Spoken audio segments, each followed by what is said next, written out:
them again. And might as well set. Now we need to make sure that we've got our mission selected to go and do this so that we get paid for it. So it's this one here on your Mobiglass, PI Wanted. And as soon as we do this, we'll get a message. Thank you for getting in touch with me. My husband recently died aboard the Gundo Covalex station, but the company is refusing to pay out his insurance claim because they say he was at fault. It's ridiculous. There is no way that's true. I know my husband. Darnell had his problems, but that is all in the past. I want you to go to the Covalex station and send me evidence that my husband is innocent. But even if you find out that he isn't, you'll still get paid. I know your time is valuable, and really, I just want to know the truth. I've attached the insurance claim to get you started. Good luck. And I hope to hear from you soon, one way or another. This Covalex Shipping Hub is currently closed to the public. We apologize for the inconvenience. And there you go. So we've been hired as a private investigator to come down to the Covalex Shipping Center and investigate an explosion, an accident that happened here, where Darnell was killed.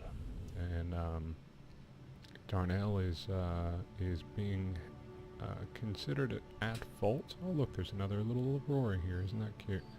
At fault for this, and our job is to go investigate what's happening. I like the bit where we get paid one way or the other, regardless of what we find. But hashtag spoiler alert, there is a way to do this to get more money, because there's a bit of a secret to the story that's going on here. So we're just going to leave our ship out front. Hop out EVA.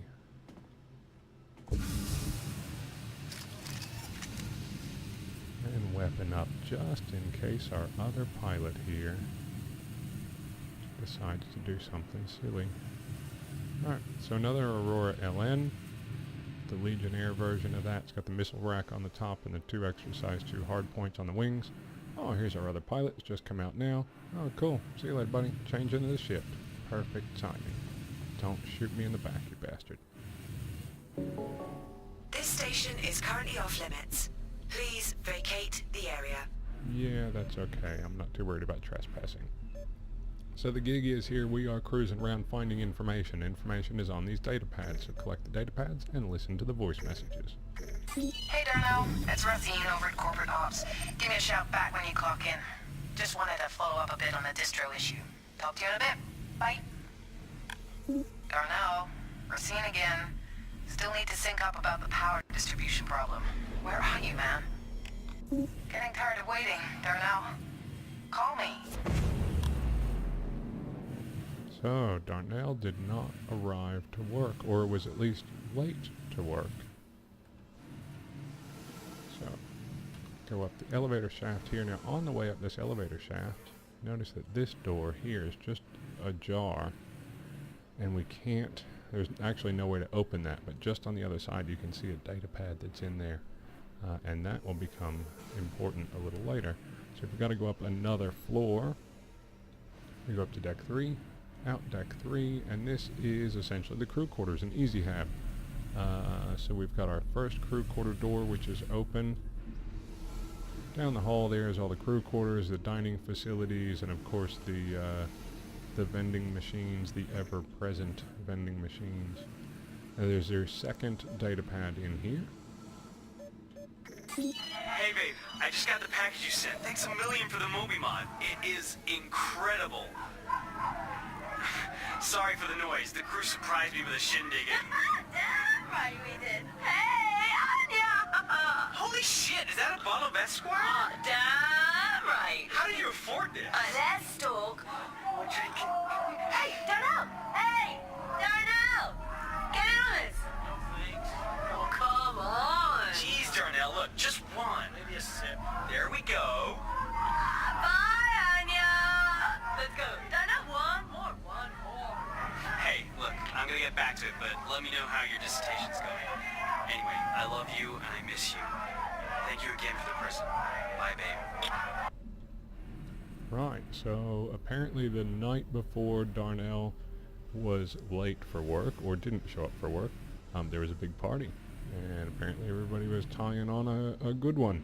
So there's a piece of the story. Now we come over to this other elevator shaft all the way down to the bottom of the elevator shaft, which would be back to deck 1. There's a pad here. Hey, Race, it's Darnell. Where the hell have you been? Your shift started 3 hours ago. I know. Sorry. I did a breakdown of the current power flow for the station, and it's looking like I'll need to run a stress test on the whole system to see where the runoff is. Okay. Hey, just be careful. Will do. I'll keep a close eye on it. Sounds good. You sure you're okay? You sound terrible. Yeah. It was Scott's birthday last night, so we were all up a little later than we should have been. All right. Let me know when you're finished running the test. Will do. Right, so we finally hear from Darnell. He did show up to work on the day of the accident, but he showed up late.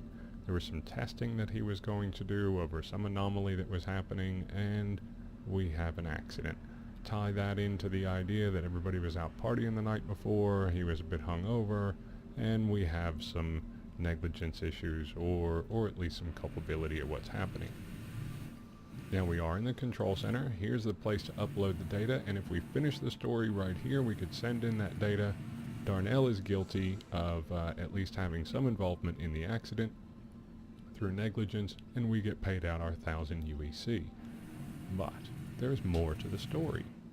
So continue past that station there, out here into this kind of middle storage area, shipping area, and up here, way up here on the side here, is a data pad.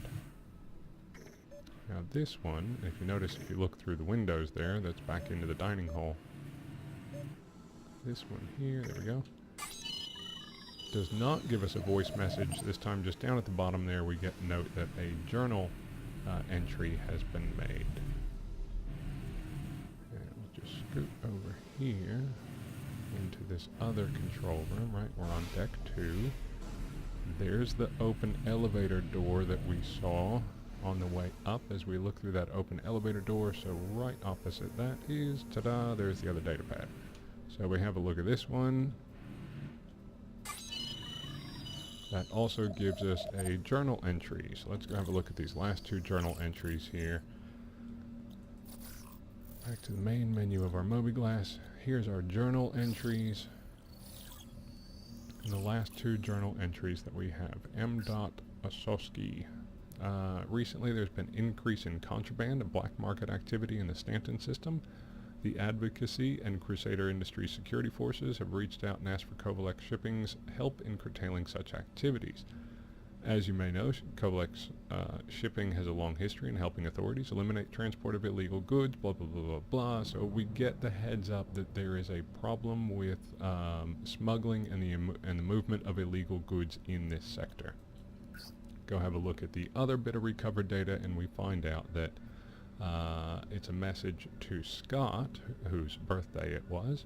While performing routine security check on personal access codes for sleeping pods, I noticed that Mel's access code is different than we have the one on file.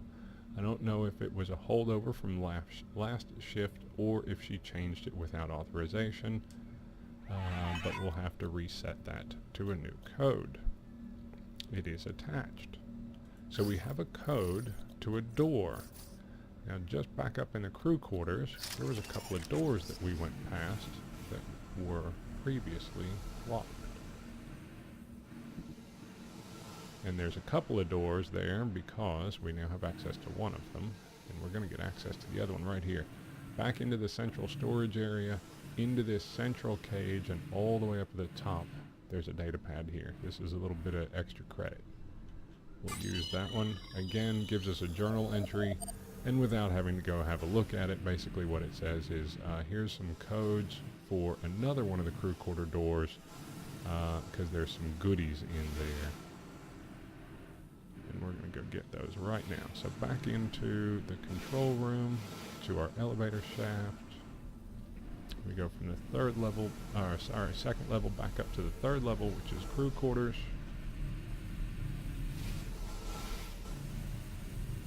And there's 2 rooms in the Easy Hab section. that we can now get into. They're the ones with the blue lights on them. So the first one, the one that is story relevant to the mission that we're currently on, is this one here. Here's that, door opens, and in this room is another data pad as well as a shotgun. So if you need a weapon, there is one in this room. But on the data pad we get another voice message. Hey, wanted to let you know that I got the ops guy's passcode last night. Took a whole damn bottle of Esquire to do it. Talk about being able to hold your liquor. I set the routine to bypass the monitoring protocols at 1400. The crates should go through, no problem. Just be ready at the drop, alright? By the way, had to change over the security stuff. Codes attached.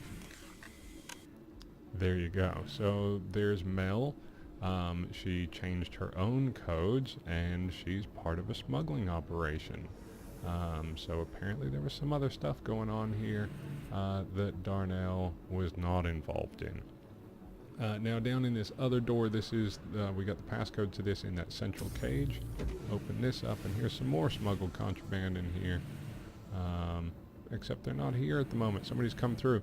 There's 3 boxes that sit amongst these cigars here, and you can pick them up. They are boxes of cigars, and each one I think is worth about 165 credits when you pick up. So not bad, not bad. They're just not here at the moment. So that guy that we saw on the way in, he would have picked them up, and they respawn I think every 10 minutes or something like that. Alright, now we've got all the data that we need. We've got the original bit that kind of led to the idea that Darnell was guilty, and we've got the extra information that says no, he actually wasn't guilty. There was a smuggling operation going on, which was doing nefarious things, which are likely at fault here. So now that we have all the story, we can go back down to the second level, into the control room, over to the upload terminal, and send in the data. First part of this gets reported, and we get our thank you first payment. I wanted to let you know that I got the information you sent, and if what you found is true, I owe you a very big thank you, and Covalex owes me and my husband an apology. Thank you again. I'm uploading your payment to your account now. Well, there you go. We got the PI mission completed notification. We got a call from Darnell's wife, and her thanks that we found information that seems to clear his name and will allow the insurance to be paid out. And if we hang out here for just a minute, we're going to also get called back from her again about an additional payout. I'm just going to head back to the Aurora, hang out for a minute, and we'll get that message from her. I just wanted to let you know that the information you found worked. Covalex exonerated my husband, and the insurance company gave me the full claim. On top of all that, the advocacy was able to arrest the people that Melisowski had been working with. Turns out there was a reward for information leading to the smuggling ring's arrest, and I want you to have it. I cannot express how much I appreciate the hard work you did on my behalf. Made all the difference. Best of luck to you, and thanks for everything. And there you go. We get the follow-up message from Darnell's wife with the thanks, additional thanks, and also the additional money. There's another 1,600 UEC there that she pays you in the second payment, so that's 2,600 plus also the credits that you'd get from doing the cigars. Not a bad day's haul. Anyway, I'm going to shut up because, yeah, it's about time to do that. I hope you enjoyed it. And hey, if this in any way has helped you make up your mind about playing Star Citizen, and you haven't made an account yet, I would greatly appreciate it if you used my reference code to do that. You get 5,000 UEC, and I get some extra toys and stuff in the game when I get some people, refer some people on who actually jump in the game and enjoy.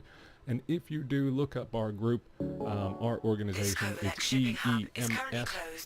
We are essentially a non-combat organization. I hope to see you around the verse, and peace out. See you next time.